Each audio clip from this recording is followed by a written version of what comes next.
Hi అందరికీ welcome to home made recipes by Rajitha. ఈరోజు నేను ఈ వీడియోలో నేతి బొబ్బట్లు ఎలా తయారు చేసుకోవాలో చేసి చూపిస్తానండి. నేతి బొబ్బట్లు అనగానే మనకు ముందుగా గుర్తొచ్చేది ఉగాది ఫెస్టివల్కి ప్రతి ఒక్కరూ నేతి బొబ్బట్లను ప్రిపేర్ చేసుకుంటారు. కానీ ఒక్కొక్కరు ఒక్కొక్క మెథడ్ ఫాలో అయ్యి వీటిని ప్రిపేర్ చేసుకుంటారు. సో నేను ఇక్కడ ఈ మెథడ్ని ఫాలో అయ్యాను. మీరు కూడా తప్పకుండా ఒకసారి ట్రై చేయండి. దీనికోసం నేను ఇక్కడ 2 కప్స్ గోధుమ పిండిని తీసుకున్నాను. ఇందులో కొంచెం ఆయిల్ వేసుకొని కొంచెంగా వాటర్ వేసుకుంటూ ఈ పిండిని అంతటిని బాగా మిక్స్ చేసుకోవాలి. ఇలా పూరి పిండిలా మనం మిక్స్ చేసుకోవాలి. ఇలా మిక్స్ చేసుకున్న ఈ పిండిని ఒక 10 or 15 minutes పాటు నానబెట్టుకోవాలి. ఈ పిండి నానేలోపు మనం ఇక్కడ ఒక గ్లాస్ శనగపప్పును తీసుకున్నాను. ఇలా తీసుకున్న ఈ శనగపప్పుని శుభ్రంగా ఒక 2-3 times వాష్ చేసుకోవాలి. ఇలా వాష్ చేసుకున్న తర్వాత దీనిని 1 hour పాటు నానబెట్టుకోవాలి. ఇలా 1 hour నానబెట్టుకోవడం వల్ల పప్పు అనేది మనకి ఈజీగా బాయిల్ అవుతుంది. ఇలా నానబెట్టుకున్న పప్పుని ప్రెషర్ కుక్కర్లో వేసుకొని ఈ పప్పు మునిగేంత వరకు వాటర్ వేసుకొని దీనిని ఒక 3-4 విజిల్స్ వచ్చేంత వరకు మీడియం ఫ్లేమ్లో పెట్టుకొని ఉడకబెట్టుకోవాలి. ఇలా పప్పు ఉడికిన తర్వాత చూడండి, మనకి కన్సిస్టెన్సీలో పప్పు ఉడికితే మనకి సరిపోతుంది. దీన్ని ఒక స్ట్రైనర్లో వేసుకొని పప్పునంతటిని ఆరబెట్టుకోవాలి.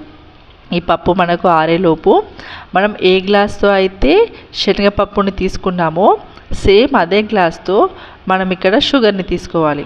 ఇలా తీసుకున్న ఈ షుగర్ని మనం షుగర్ పౌడర్ చేసుకోవాలి. అంటే షుగర్ని మిక్స్ చేసుకొని పక్కన పెట్టుకోవాలి.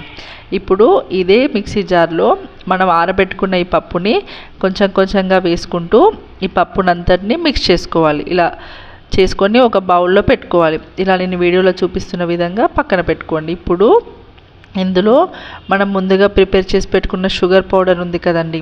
సో ఆ షుగర్ పౌడర్ని ఈ పప్పులోకి కొంచెంగా వేసుకుంటూ దీని అంతటిని బాగా మిక్స్ చేసుకోవాలి. ఇలా నేను వీడియోలో చూపిస్తున్న విధంగా ఈ షుగర్ పౌడర్ని మొత్తం ఈ పప్పులో వేసుకొని ఇలా బాగా మిక్స్ చేసుకోండి.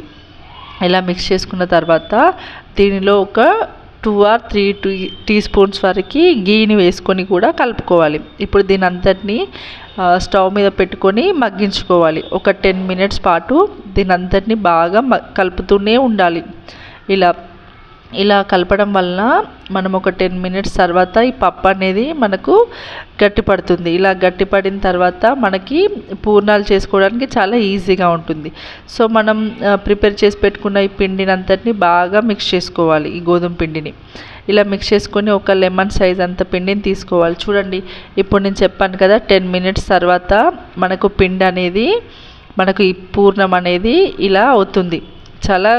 అలా గట్టిగా అయిన తర్వాత ఇలా కొంచెం పిండిని తీసుకొని ఇలా చిన్న పూరిలా చేసుకోవాలి. ఇప్పుడు ఒక పాలిథిన్ కవర్ తీసుకొని ఆ పాలిథిన్ కవర్ పైన ఈ పూరిని పెట్టుకోవాలి.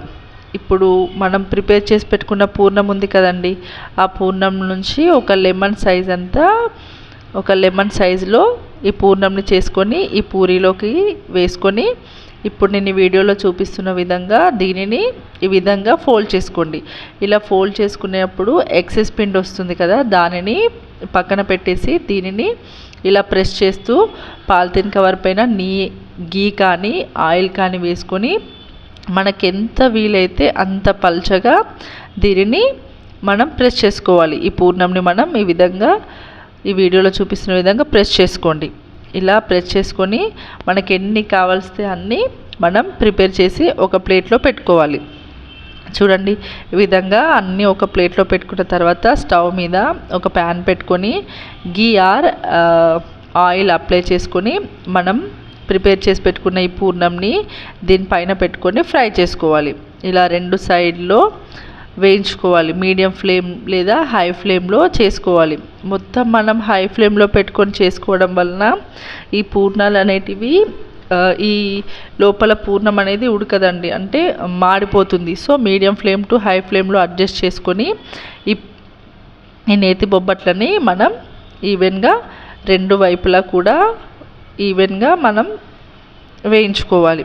ఇలా చేసుకున్న వాటన్నిటిని మనం ఇలా ప్లేట్లో పెట్టుకొని సర్వ్ చేసుకోవడమే. ఇలా ఈ భక్షాలని మనం నెయ్యితో సర్వ్ చేసుకుంటే చాలా అంటే చాలా టేస్టీగా ఉంటాయండి. వీటిని ఒక్కో ప్రాంతంలో ఒక్కోలా పిలుస్తారు. భక్షాలని, పోలేలని, బొబ్బట్లని. సో ఏ విధంగా పిలిచినా కానీ టేస్ట్ మాత్రం అదే సూపర్ ఉంటుందండి. నా వీడియో మీకు నచ్చినట్లయితే లైక్ చేయండి, నా ఛానల్ని సబ్స్క్రైబ్ చేయండి.